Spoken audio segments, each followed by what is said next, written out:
Rise the lord. ప్రతిరోజు అనుదిన వాక్యం ద్వారా మీరెంతగానో బలపడుతున్నారని నేను ఆశిస్తున్నాను. అలాగే మీరు కనుక మన యూట్యూబ్ ఛానల్ని క్రొత్తగా వీక్షిస్తున్నట్లయితే మన యూట్యూబ్ ఛానల్ని సబ్స్క్రైబ్ చేయండి, ఇతరులకు షేర్ చేయండి.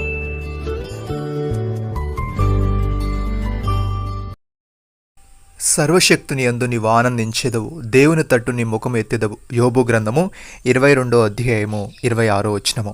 ప్రియమైన సహోదరి సహోదరులారా, యెహోవాను స్తుతించుడి, యెహోవాకు క్రొత్త కీర్తన పాడుడి. భక్తులు కూడుకుని సమాజంలో ఆయనకు స్తోత్ర గీతము పాడుడి. ఇజ్రాయేలీలు తమను పుట్టించిన వాడిని బట్టి సంతోషించుదురుగాక. సియోను జనులు తమ రాజును బట్టి ఆనందించునుగాక. నాట్యముతో వారు ఆయన నామమును స్తుతించుదురుగాక. తంబురతోనూ సితారతోనూ ఆయన గూర్చి గానము చేదురుగాక. యెహోవా తన ప్రజయందు ప్రీతిగలవాడు, ఆయన దీనులను రక్షణతో అలంకరించును. భక్తులు ఘనత నొంది ప్రహర్షించుదురుగాక. వారు సంతోషభరితులై తమ పడకల మీద ఉత్సాహగానము చేదురుగాక. భక్తుడి విధంగా అంటున్నాడు, నా పూర్ణ హృదయముతో నేను యెహోవాను స్తుతించదును. యెహోవా, నీ అద్భుత కార్యములన్నిటినీ నేను వివరించదును. మహోన్నతుడా, నేను నిన్ను గూర్చి సంతోషించి హర్షించుచున్నాను. నీ నామమును కీర్తించదును. నీవు నా పక్షమున వ్యాజ్యమాడి నాకు న్యాయము తీర్చుచున్నావు. నీవు సింహాసనాసీనుడివై న్యాయమును బట్టి తీర్పు తీర్చుచున్నావు. కాబట్టి నా శత్రువులు వెనుకకు మల్లుదురు. నీ సన్నిధిని వారు జోగిపడి నశింతురు. నీవు అన్ని జనులను గద్దించి ఉన్నావు, దుష్టులను నశింపజేసి ఉన్నావు. వారి పేరు ఎన్నిటికీ ఉండకుండా తుడిచిపెట్టి ఉన్నావు. ప్రియమైన సహోదరి సహోదరులారా, శృంగధ్వనులు నెరుగు ప్రజలు ధన్యులు. యెహోవా ముఖకాంతి చూచి వారు నడుచుకొనుచున్నారు. ఆయన నామమును బట్టి వారు దినమెల్లా హర్షించుచున్నారు.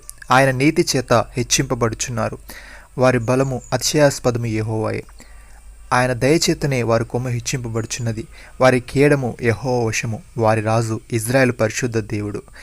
కీర్తనకారుడి విధంగా అంటున్నాడు, యెహోవా, నీ దిక్కునకు చూచి నా ఆత్మను ఎత్తుకొనుచున్నాను. నా దేవా, నీ యందు నమ్మిక ఉంచి ఉన్నాను. నన్ను సిగ్గుపడనీయకుము. నా శత్రువులను నన్ను గూర్చి ఉత్సహింపనీయకుము. నా కొరకు కనిపెట్టు వారిలో ఎవడునూ సిగ్గునందుడు. హేతువు లేకుండానే ద్రోహము చేయి వారి సిగ్గునందురు. ప్రియమైన సహోదరి సహోదరులారా, యెహోవాను బట్టి సంతోషించుడి. ఆయన మీ హృదయ వాంఛలను తీర్చును. మీ మార్గమును యెహోవాకు అప్పగింపుడి. మీరు ఆయన నమ్ముకొనుడి. ఆయన మీ కార్యము నెరవేర్చును. ఆయన వెలుగును వలె మీ నీతిని, మధ్యాహ్నం వలె మీ నిర్దోషత్వమును వెల్లడిపరచును. మన హృదయము మన యందు దోషారోపణ చేయనలా దేవుని దుట ధైర్యము గలవారమగుదుము. మరియు మనం ఆయన ఆజ్ఞలు గైకొనుచు ఆయన దృష్టికి ఇష్టమైనవి చేయుచున్నాము గనుక మనం ఏమి అడిగినను అది ఆయన వల్ల మనకు దొరుకును. ఆయన ఆజ్ఞేదనగా ఆయన కుమారుని యేసుక్రీస్తు నామము నమ్ముకొని ఆయన మనకు ఆజ్ఞ ఇచ్చిన ప్రకారముగా ఒకరినొకడు ప్రేమించుటే. ఆయన ఆజ్ఞను గైకుని వాడు ఆయన యందు నిలిచియుండును. ఆయన వాని యందు నిలిచియుండును. ఆయన మన యందు నిలిచియున్నాడని ఆయన మనకు అనుగ్రహింపమని ఆత్మ మూలముగా తెలుసుకొనిచున్నాము. నమ్మిన వారు నాతో కలిసి ప్రార్థనలో ఏకీభవించండి.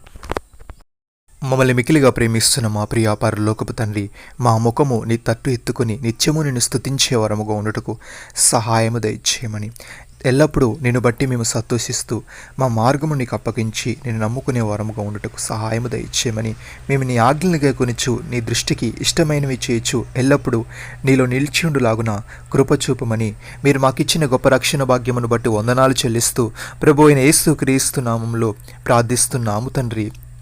ఆమేన్.